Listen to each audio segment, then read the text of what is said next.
अरे वाह, क्या बात। यहाँ हमारे बुक में ये एक टॉपिक दिया हुआ है जिसके माध्यम से हम जान सकते हैं बच्चों कि हम जो सवाल हल किए हैं, सवालों के जो उत्तर निकाले हैं, वो उत्तर हमारा सही आया है या नहीं आया है, उसको भी जांच करने का तरकीब दिया हुआ है। क्या बात, कितनी बड़ी बात है ना, कितनी अच्छी बात है। तो प्यारे बच्चों, हम आज के इस वीडियो में इस टॉपिक को जानेंगे कि हमारा जो सवाल है वो सही हल हुआ है या नहीं हुआ है। प्यारे बच्चों, मैं हूं महेंद्र कुमार पटेल, आशा करता हूं आप सभी अच्छे होंगे। तो चलिए बच्चों, आज की इस टॉपिक को शुरू करते हैं। चलिए बच्चों, अरे वाह, क्या बात है ना। तो क्या है ये, देखते हैं कैसी है तरकीब जो हम अपने सवाल जो हल किए होते हैं उसके जवाब सही है या नहीं है उसको हम जान सकते हैं। तो चलिए क्या है, कैसे करते हैं, देखते हैं। तो इसको समझने के लिए मैं एक छोटा सा पहले उदाहरण लेता हूं बच्चों। आप समझिए कि यहाँ पे बड़े बड़े सवालों पे दिखाया गया है। मैं एक छोटा सा एग्जाम्पल ले लेता हूँ। मान लीजिए यहाँ पे मैंने लिख दिया 18 है, ठीक है।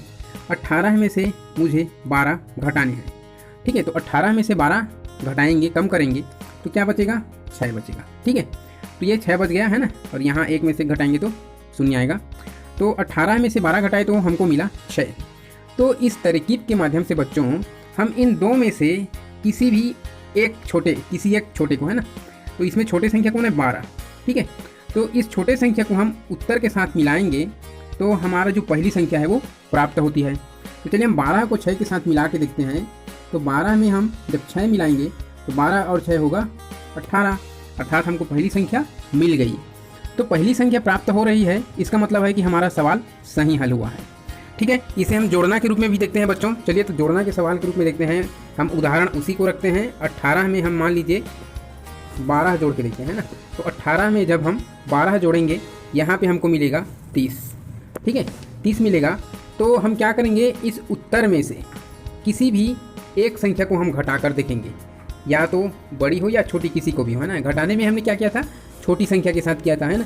तो इसमें से हम कोई भी एक संख्या के साथ कर सकते हैं घटाना इस उत्तर के साथ, तो हमको दूसरी संख्या प्राप्त होगी। और दूसरी संख्या यदि हमको प्राप्त हुई, अर्थात हमारा जो सवाल का जो उत्तर आया है वो सही है, ठीक है ना। तो हम 30 में से चलिए 18 घटा के देखते हैं। तो 30 में से हमने 18 घटा दिया, ठीक है। तो 30 में से 18 घटाएंगे तो क्या होगा, देखिए 0 में से 8 घटेगा नहीं, तो 3 दहाई में से 1 दहाई चिल्हर होगा, है ना। ये 10 होगा, 10 में से 8 घटेगा तो यहाँ पे आएगा 2। अब ये 3 रहा नहीं, 2 है, 2 में से 1 घटेगा तो 1 आएगा, अर्थात हमको क्या मिला, 12। तो ये हमने उत्तर में से पहली संख्या को घटाया तो हमको ये दूसरी संख्या 12 प्राप्त हो गया, ठीक है ना। अब हम इसी को 30 में से 12 को घटा के देखते हैं, दूसरी संख्या को घटा के, है ना। तो चलिए हम यहाँ पे 30 ऋण 12 करके देखते हैं तो क्या प्राप्त होता है। तो 30 में से 12 घटाएंगे, देखिए 0 में से 2 घटेगा नहीं, तो 0 दहाई से हासिल 1 दहाई का चिल्हर होगा, तो 10 हो जाएगा। 10 में से 2 घटेगा तो ये 8, और ये 3 नहीं रहा, 2 होगा, है ना। तो 2 में से 1 घटेगा तो 1, है ना। ये 18 मिला, अर्थात जो हमारा पहली संख्या था वो प्राप्त हो गया, है ना। ये पहली संख्या हमारा 18 है, तो पहली संख्या हमको प्राप्त हो गया, दूसरी संख्या को घटाए हैं तो, है ना। तो ये प्राप्त हो गया, अर्थात हमारा जो सवाल हल हुआ है वो सही है ना। तो यहाँ पे जो उदाहरण बताया गया है ये जोड़ना के सवाल पे बताया गया है। मैंने आपको घटाने का सवाल भी बताया और जोड़ने का सवाल भी बताया, है ना।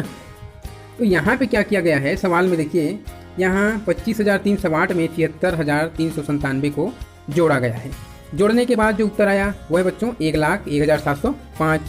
अब इसमें क्या करेंगे, इसमें जो उत्तर आया इसमें हम किसी एक संख्या को घटाएंगे, या तो इसको घटाएंगे या फिर इसको घटाएंगे।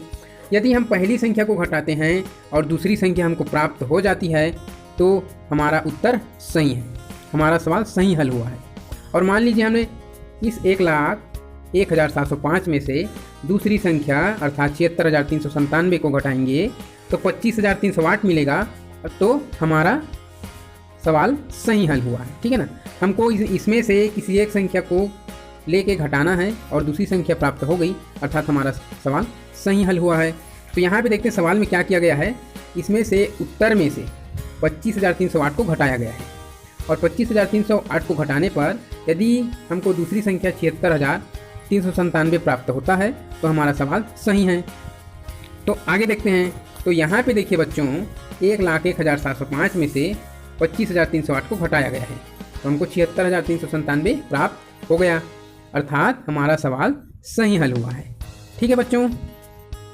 अब आपको क्या करना है बच्चों, इसी तरीके से ऊपर जो सवाल दिए हुए हैं उन सवालों को जिसको आपने हल किया है, उन सवालों को इसी तरीके से आप अपना सवालों को जांच करें कि आपने सही हल किया है या नहीं हल किया है ना। तो आप जांच करें और हम तक भेजें। ये सभी सवाल आपने हल किया है अपनी कॉपी में, और आप इन सवालों को जांच करके हमें बताएं कि आपने सही हल किया है या नहीं किया है। ठीक है बच्चों, तो आज का ये टॉपिक रहा। अगली वीडियो में मिलेंगे हम एक नए टॉपिक के साथ में। तो आज के लिए बस इतना ही। आप वीडियो से बने रहे, इसके लिए आपको थैंक यू सो मच।